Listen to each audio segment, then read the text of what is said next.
Hello, नमस्कार. कसे आहात सगळे? मस्त मजेत आहात ना?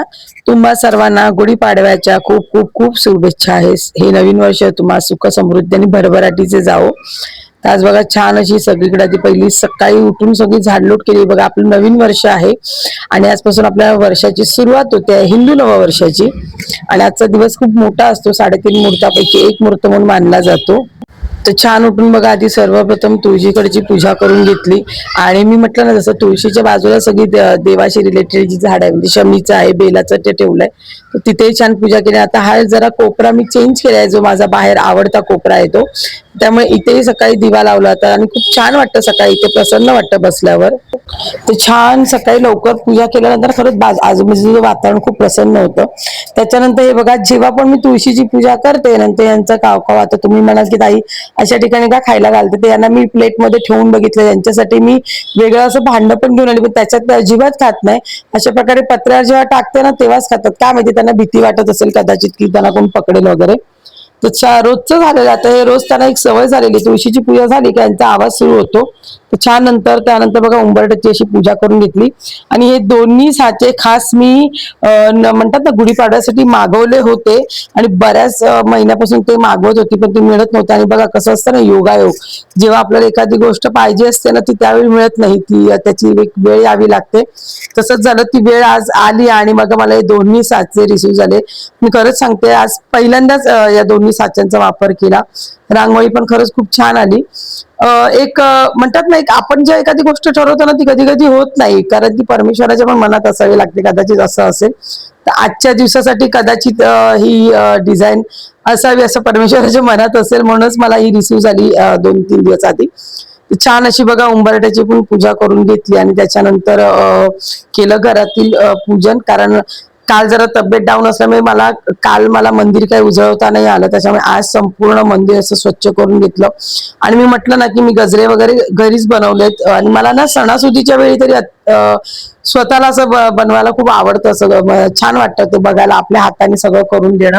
भले दगदग होते ती गोष्ट वेगळी, बऱ्याचदा दगदग होते आणि स्त्रियांची जास्त होते. तर छान अशी बघा मस्त अशी देवपूजा करून घेतली. आणि खरं सांगते आज खूप खूप प्रसन्न वाटत होतं. आजचा दिवसही छान होता. आणि म्हणतात ना, सकाळी लवकर उठल्यानंतर ना बरीचशी तुमची कामं होते.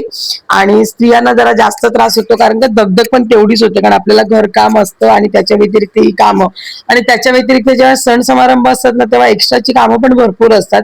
तर छान अशी आधी देवपूजा करून घेतली, कारण म्हणतात ना, देवपूजा झाली की एक मनाला जे प्रसन्न होतं ना, आणि घरात एक प्रासंगिक वातावरण निर्माण होतं. तर ते केलं. त्याच्यानंतर नैवेद्याचं ताट तयार केलं.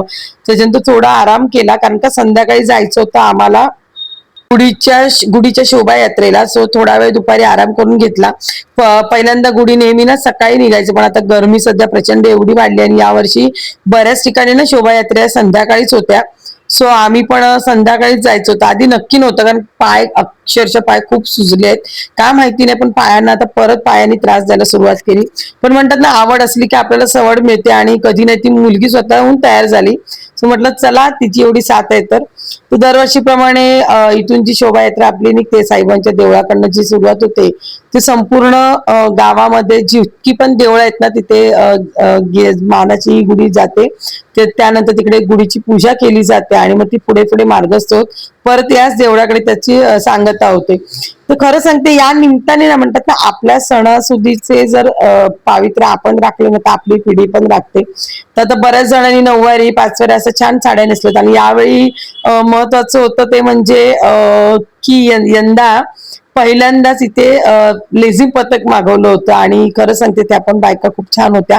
म्हणजे त्या स्वतः आधी सकाळी एका ठिकाणी जाऊन आल्या होत्या. त्यांना आज ऑर्डर होती आणि त्या एवढ्या प्रचंड दमलेल्या होत्या, कारण का आम्ही बऱ्याच ठिकाणी ना बऱ्याच जणांना विचारलं होतं संध्याकाळच्या लेझिमसाठी, तर कोणी तयार होत नव्हतं. कारण का सकाळच्या टायमाला बरेच जण जातात आणि दुपारी ना माणूस अक्षरशः ग्लान होतो. म्हणजे सध्याची गरमी एवढी प्रचंड आहे की त्याच्यामध्ये आपण संध्याकाळची म्हणतात ना, कोणतीच दुसरी ऑर्डर आपण घेऊ शकत नाही. तर अशामध्ये मग बरेचसे पथक वगैरे आपल्याला नाहीच म्हणतात, कारण प्रत्येकाला म्हणतात नाही आपल्या जीवाचा हे असतो, पण या बायकांनी ऐन मोमेंटला आम्हाला खरंच चांगला प्रतिसाद दिला आणि तयार झाल्या. आणि लेझिम पण खरंच खूप छान प्रकारे म्हणजे दमल्या होत्या असं वाटलंही नाही, कारण तरी पण म्हणतात ना एक स्टॅमिना असतो आपल्या घरातलं करून, कारण त्याच्यात त्यांच्यातल्या एका दोघींबरोबर जेव्हा माझं बोलणं झालं तेव्हा माझ्या लक्षात आलं की या सकाळी 3:30-4ला उठलेल्या आहेत, घरातलं सगळं आवरून नैवेद्य वगैरे देऊन मग त्या त्यांच्या शोभायात्रेच्या ऑर्डर्स म्हणतात ना, मग त्याला गेल्या होत्या. तिकडनं त्या 4 वाजता आल्या. त्याच्यानंतर थोडा वेळ आराम करून संध्याकाळसाठी परत त्या तयार सज्ज झाल्या. म्हणूनच म्हणतात ना, उगाच म्हणत नाही की नारीमध्ये एक शक्ती असते.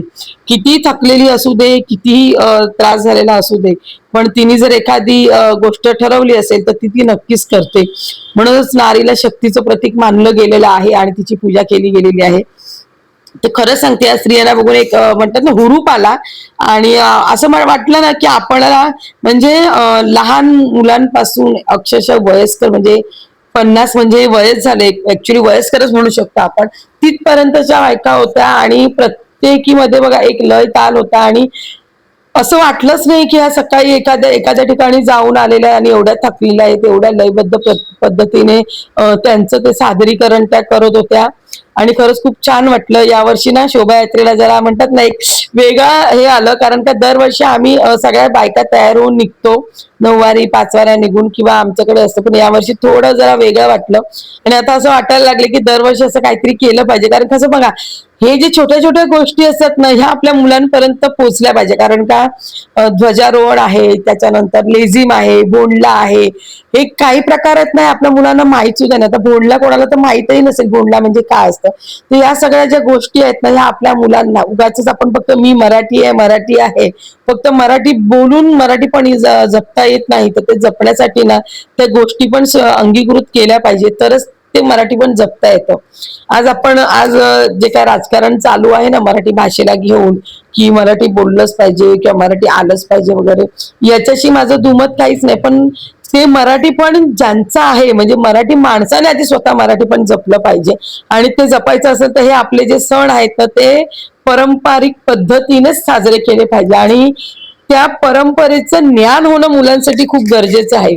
म्हणजे गुढी, आता फॉर एक्झाम्पल जसं आता मुलं विचारतात गुढी का उभारली जाते, कारण आता ना गुढीबद्दल पण बराचसा संभ्रम निर्माण झालेला आहे. कोणाचं असं म्हणणं आहे की ती रामकालांपासून आहे, कोणाचं म्हणणं त्याच्या आधीपासून आहे, कोणाचं असं म्हणणं झालंय की नाही शंभू महाराजांना मारलं त्याचं प्रतीक म्हणून गुढी उभारली जातात. अशा बऱ्याचशा गोष्टी आहे, पण याचं जर प्रत्यक्ष ज्ञान जर आपल्याला असेल ना तर आपण मुलांपर्यंत देतो आणि ते असणं आपल्यासाठी गरजेचं. बघा गुढी ही फार पूर्वीपासून स्थापन करण्यात येत आहे, अगदी प्रभू रामचंद्राच्या काळापासूनचे आहे. त्यामुळे जे असं म्हणतात ना ते शंभू महाराजांच्या निधनानंतरचं आहे तर ते साफ खोटं आहे. याचा तुम्ही अभ्यास केला तर कळेल. दुसरी गोष्ट एक म्हणजे यावर्षी गुढीपाड्यात खंत जाणवली म्हणजे बऱ्याच ठिकाणी ना आंब्याच्या पानांचं जे कापडी तोरण आहे ना ते बऱ्याच ठिकाणी गुढीसाठी म्हणजे विकलं जात होतं आणि बरेचसे लोक घेत होते, कारण आंब्याची पानं मिळत नाही. पण खरं तर आंब्याचे पानं लावण्यामागचं पण एक शास्त्र आहे. तर बघा आपले हे सण आहेत ना हे प्रत्येक ऋतुमानानुसार येतात आणि त्या त्या ऋतूमध्ये जे ज्या गोष्टी असतात ना त्या आपण सणामध्ये वापरतो. म्हणजे काय झालं तर त्या पानांचा फुलांचा काहीतरी त्या ऋतूशी रिलेटेड असतात ना, म्हणूनच ते वापरले जातात. आता पानं का वापरतात, तर आंब्याची पानं तुम्ही 2 दिवस आधी जरी काढून ठेवली, भले त्या दिवशी वेळ नाही म्हणतात किंवा कधी सणांच्या 2 दिवस आधी, तरी पण त्याच्यामध्ये ऑक्सिजनचा पुरवठा हा मुबलक प्रमाणात असतो. आणि म्हणूनच ती आंब्याची पानांची तोरणं जी असतात ना ती गुढीला उभारली जातात. आपण बऱ्याचदा असं म्हणतो की नाही त्याला पर्याय शोधायचा. पर्याय कधी शोधावा माहितीये की जर त्या गोष्टीमध्ये काही तथ्य नसेल, पण आपली जी परंपरेमध्ये जी परंपरागत जी गुढी आहे, आता आपण कडुलिंब लावतो, त्याच्यानंतर आंब्याचं टहाळ लावतो, त्याच्यानंतर साखरेची माळ लावतो, तर याच्या मागे एक प्रत्येकामागे एक सायन्स दडलेला आहे. जर प्रत्येकाने त्याचा जर व्यवस्थित पुरेपूर अभ्यास केला ना तर तुमच्या लक्षात येईल की आपली गुढी ही प्रथा आहे ना ती पण आपली निसर्गाशी जरी रिलेटेड असली तरी ती विज्ञानाशी पण धरून त्याची विज्ञानाशी पण साथ ठेवलेली आहे. त्यामुळे कोणत्याही गोष्टी जेव्हा तुम्ही करता ना तर थोडा ना आपणही आपल्या परंपरेचा विचार करावा. मी असं म्हणत नाही की चांगली नाहीये, तुम्ही इतर काही कारणासाठी वापरू शकता अशा काही गोष्टी, पण ज्या आपल्या प्रथेला धरून आहेत, म्हणजे ज्या गोष्टी करायच्या आहेत त्याच्या मागे काय शास्त्र आहे किंवा विज्ञान काय ते आधी पहिलं जाणून घ्या आणि मगच त्या गोष्टी करा. बऱ्याचदा काय होतं की बरेचसे लोक रील्स वगैरे बनवतात, त्याच्या मार्फत त्या गोष्टींचं आदान प्रदान करतात आणि मग असं सांगितलं जातं की नाही हे खरेदी करूयात ते खरेदी करूयात, दिसायला छान आहे, ते छान आहे पण त्याच्या मागे काहीतरी लॉजिक पण असलं पाहिजे ना. तसंच आता बाजारात बघा सध्या कपडी केळ्यांच्या पानांची खूप रेलचेल चालू आहे, पण केळ्याच्या पानावरती पण काय जेवलं जातं याचा जर तुम्ही अभ्यास करायला तुमच्या लक्षात येईल की आपले स्टीलची, प्लास्टिकची, इव्हन तांब्या पितळेच्या भांड्यांपेक्षाही केळीचं पान खूप महत्वाचं आहे जेवणासाठी, आणि त्याच्यावरती जेव्हा तुम्ही जेवताना तुमचे बरेचसे आजार पण हे लांब राहतात. म्हणूनच म्हटलं की आपल्या प्रथा ह्या नुसत्या फक्त मिरवणुका काढून किंवा जपून होत नाही, तर त्याच्या मागच्या विज्ञान काय आहे, आपल्या पूर्वजांनी त्या प्रथा का जपल्या आहेत आणि कशासाठी त्या साजऱ्या केल्या जातात, आणि अमुक महिन्यातच अमुकच सण का साजरे केले जातात, हे पहिलं ज्ञात होणं आपल्यासाठी खूप गरजेचं आहे. तरच तो वारसा आपण पुढच्या पिढीसाठी देऊ शकतो.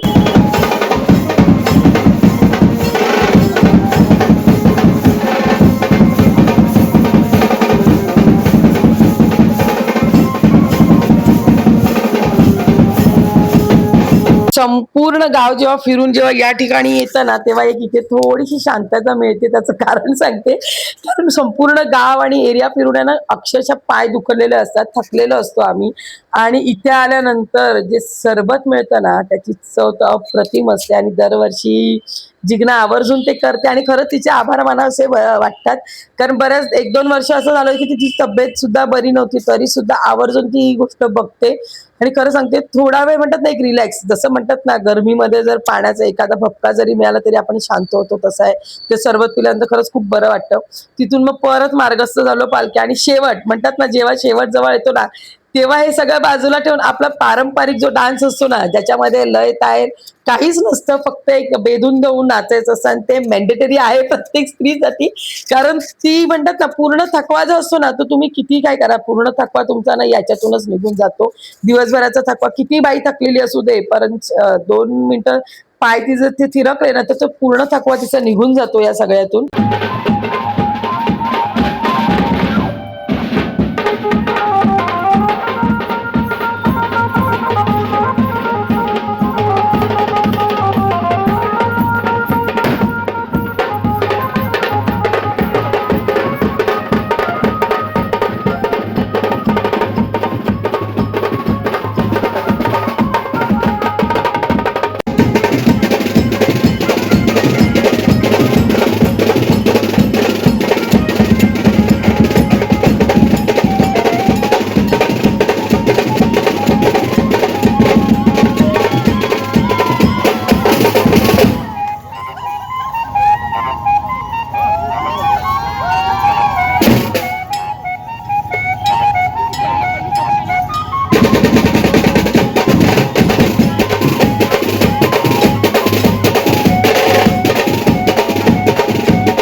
तुमचं स्वतःचं असं वैयक्तिक मत आपल्या सणांबद्दल काय आहे मला नक्की कळवा, कारण का प्रत्येकाचं मतही थोडं. आज मी म्हणते, मी आज पोट तिडकीने म्हणते की आपले सण जपले पाहिजे, आपल्या सणांचं जे पावित्र्य आहे ते राखलं गेलं पाहिजे, पण हे प्रत्येकाच्या मनात असायला पाहिजे.